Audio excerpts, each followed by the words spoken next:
دیارە نعمەتی هاتنە دنیای منداڵێکێکە لە نیعمەتە هەرە مەزنەکان کە خوای گەورە بەهەرێکێک لە خێزانەکانی دەبەخشێت. و لە دێر زمانەوە هە لە سەردەمی پێغەمبەر صلی الله عليه وسلم نەریتی یاخود با بڵێم سونەتی عەقیقە و ناونێنانی منداڵ یەکێک بوون لە نەریتە هەرە باوەکان کە لە سەردەمی پێغەمبەر صلی الله عليه وسلم هەتا دەکات ئەم سەردەمەش یەکێک بوون لە نەریتە باوەکان.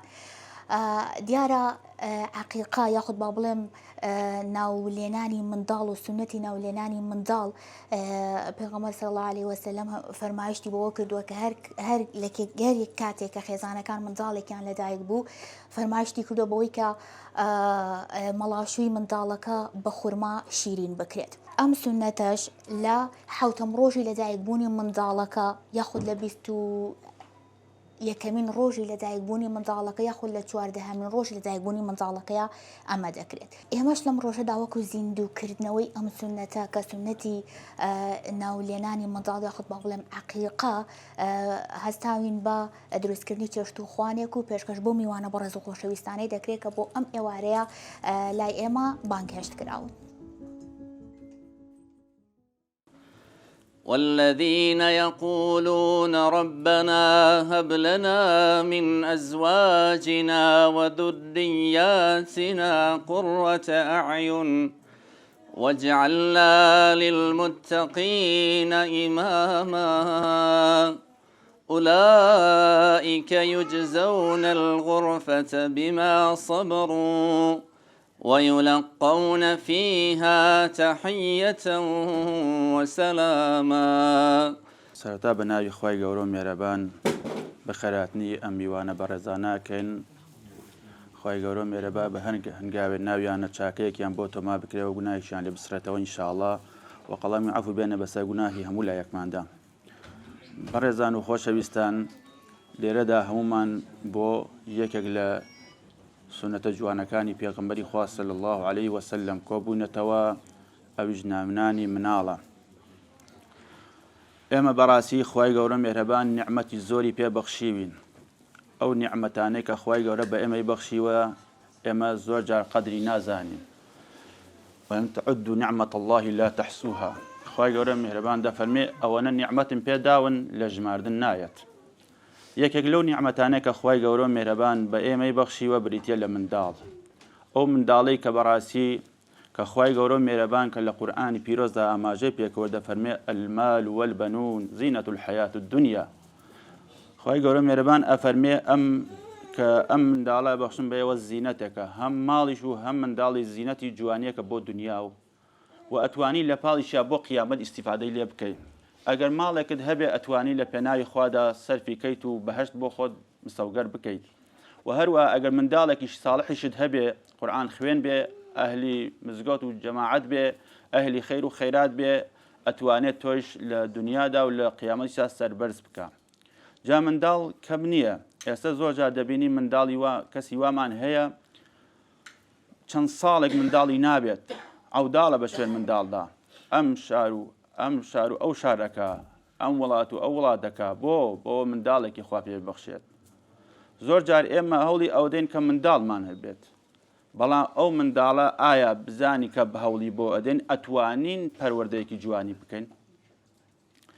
یەکێکتر لە فەرمایشتەکانی پێغەمبەری خوا صلی الله عليه وسلم ئەوەیە ئەفەرمێ کاتێک کە ئینسان خوای منداڵی پێ دەبەخشێ ئەبێ چی بکە؟ ئەبێ پەروەردەیەکی جوانی بکات و ڕەوشت و ئاکارێکی جوانی فێر بکات، فێری ڕەوشتە جوانەکان و سونەتەکانی پێغەمبەری خوای بکە عەلەیهی سەڵات وەسەلام، فێری قورئانی بکات، فێری ڕێزگرتن و ئیحترامگرتنی خەڵکی بکات. ئایا بزانێت ناو کۆمەڵگەدا چۆن ئەتوانێ بەرپا بێت و بتوانێت خزمەتی خەڵک بکات. زۆر جار دەبینین ئێمە کەسی وامان هەیە زۆر هەوڵەدا بۆ منداڵ، هەوڵەدا منداڵی بێت، کاتێ منداڵی شێبێت سبێنە دەبێتە ئەزیەت و ئازارێ بۆ دایک و باوکی، ئیسراحەت ناکەن. زۆر جار دەستی یەگرن ئەینەرن بۆ وڵاتێکی تر، ئەڵێ بالێرە نەبێنە حەیام نەچێت.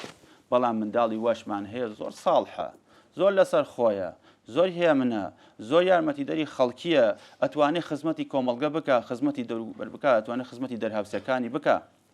و یەکێتر لە سونەتەکانی پێغەمبەری خوا صلی الله عليه وسلم دەفەرمێ ئەگەر هات و کشتان بوو حیوانێکی بۆ سەر ببڕن، و ئەگەر هات و کوڕیشتان بوو دوو حیوان. ئەمانە چەند سنەتێک بوون لە سنەتەکانی پێغەمبەری خوا صلی الله عليه وسلم.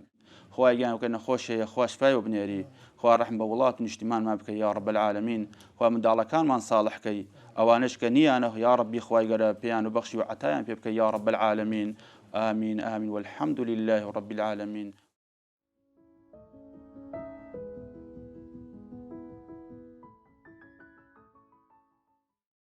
الله أكبر الله أكبر أشهد أن لا إله إلا الله أشهد أن محمدا رسول الله أشهد أن محمدا رسول الله حي على الصلاة حي على الصلاة حي على الفلاح حي على الفلاح.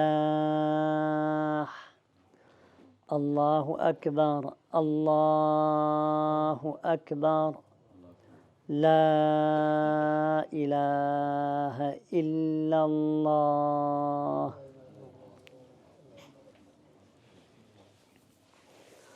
الله أكبر الله أكبر أشهد أن لا إله إلا الله أشهد أن محمدا رسول الله حي على الصلاة حي على الفلاح قد قامت الصلاة قد قامت الصلاة. الله أكبر الله أكبر لا إله إلا الله. أنا معنى آية.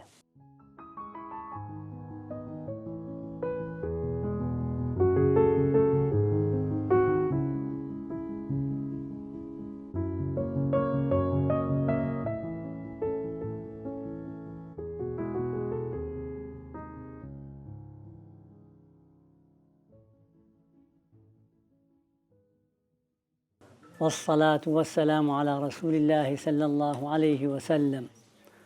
بەڕێزان و خۆشەویستان، عەقیقە سنەتێکی گەورەیە لە ئیسلامدا. بەڕاستی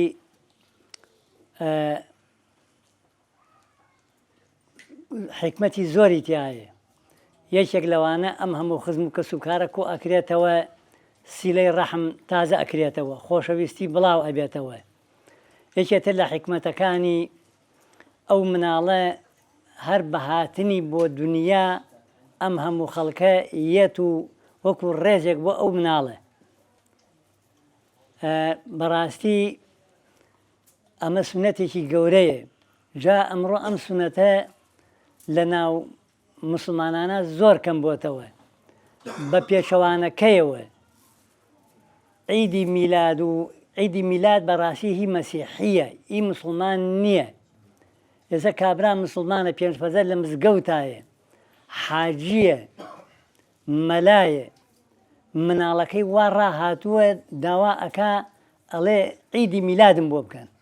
دە عیدی میلاد حەجڕەتێکی بە ئیسلامەوە نییە. ئەمجا بانکردنی ئەو خەڵکەیش هەر کەسێ بانکرا بەڕاستی واجبە بشێ بەدەم داوەتەکەوە. هەر کەسێ داوەت کرا واجبە، زۆربەی زانایان ئەڵێن واجبە خەڵک بشێ بەدەم داوەتەکەوە. لەبەر ئەو سوود و قازانجانەی کە وەک وتمان خۆشەویستی و برایەتی و سیلەی ڕەحم هەمووی لەو داوەتایەتە دی. جا بۆیە بەڕاستی ئێمەی مسلمان پێویستە هەموو کاتێک لە هەڵس و کەوت و کردار و گفتارمانە ئاگامان لەوە بێ بزانین تا چەنێ ئەم هەڵس و کەوتی ئێمە مطابقە لەگەڵ شەریعەتی خوای پەروەردگارە. لە کۆتایە داواکارین لە خوای پەروەردگار ئەم مناڵە ساڵح بکات و مناڵی هەموو مسلمانێک ساڵح بکات و بیکا بەمایەی خێر بۆ دایک و باوک و خزم و کەسوکار و عەشرەت و شار و وڵات و بۆ ئیسلامیش.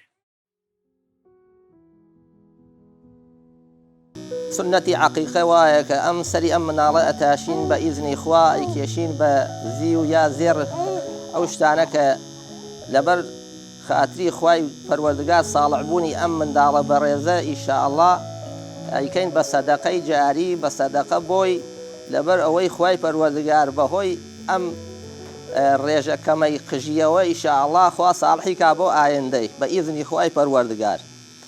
بسم الله الرحمن الرحيم الحمد لله رب العالمين الرحمن الرحيم مالك يوم الدين إياك نعبد وإياك نستعين اهدنا الصراط المستقيم صراط الذين أنعمت عليهم غير المغضوب عليهم ولا الضالين.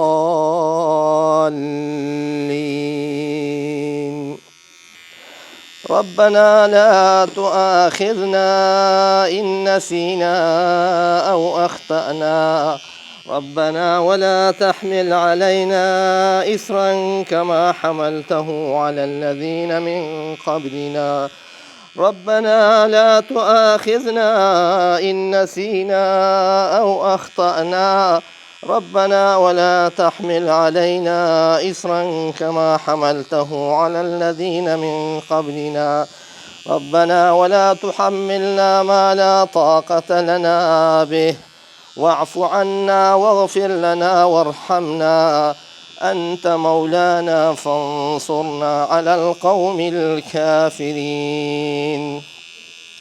ربنا آتنا في الدنيا حسنة وفي الآخرة حسنة وقنا عذاب النار.